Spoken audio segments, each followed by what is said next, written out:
નમસ્કાર વાલા પેન્શનર મિત્રો, નિવૃત્ત કર્મચારી મિત્રો, ભાઈઓ તથા બહેનો, સ્વાગત છે આપ સૌનું આપણી આ યુટ્યુબ ચેનલ ભાવેશ મકવાણા ન્યૂઝમાં।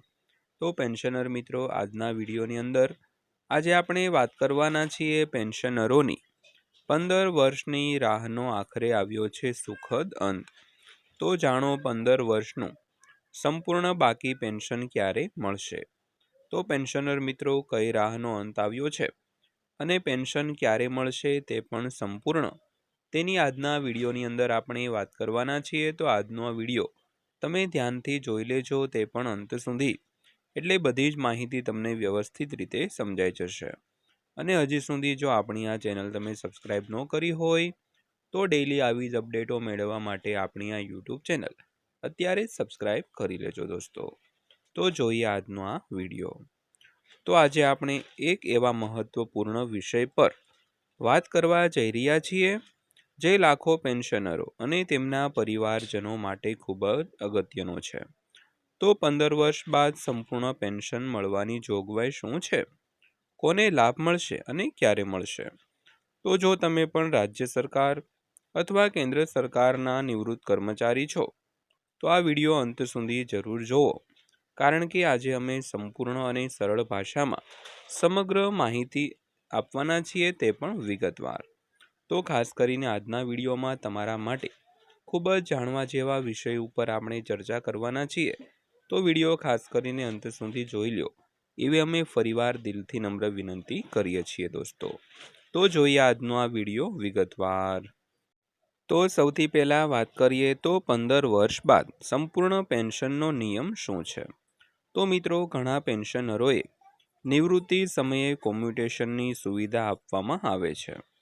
તો આ યોજના હેઠળ પેન્શનર પોતાના માસિક પેન્શનનો એક ભાગ એક સાથે એક રકમ તરીકે મેળવી શકે છે, પરંતુ તેના બદલામાં માસિક પેન્શનમાંથી એક નિશ્ચિત ભાગ કાપવામાં આવે છે।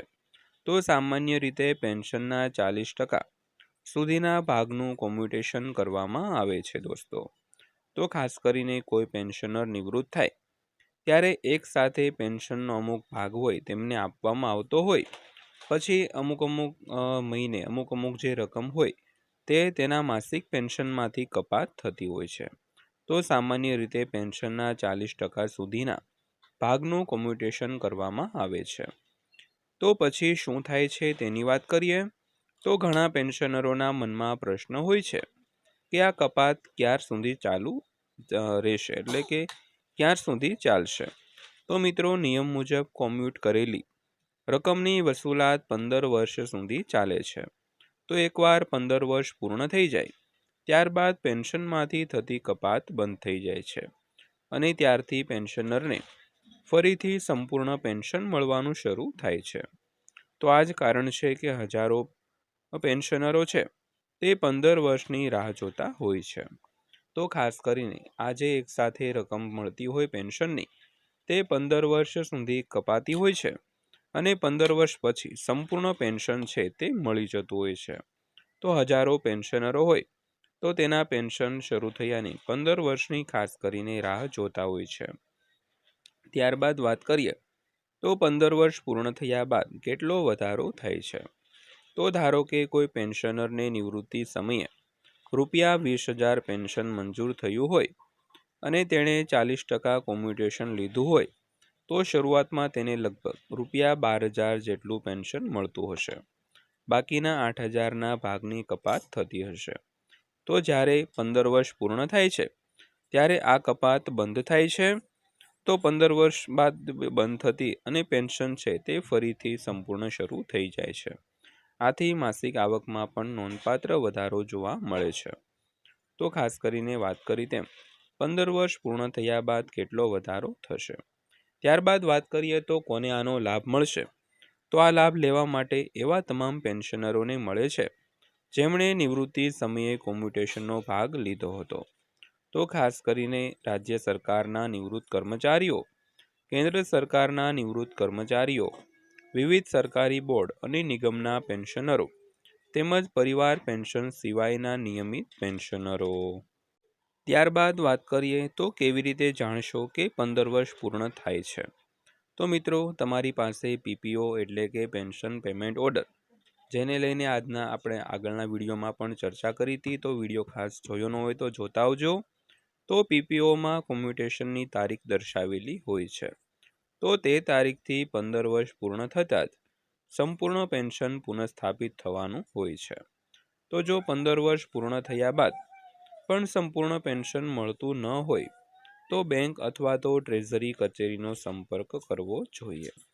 તો ખાસ કરીને તમારું પેન્શન શરૂ થયાને 15 વર્ષ પૂર્ણ થાય ત્યારબાદ જો તમારું પેન્શન સંપૂર્ણ મળતું ન હોય તો તમારે બેંક અથવા તો ટ્રેઝરી કચેરીનો સંપર્ક છે તે કરવો જોઈએ.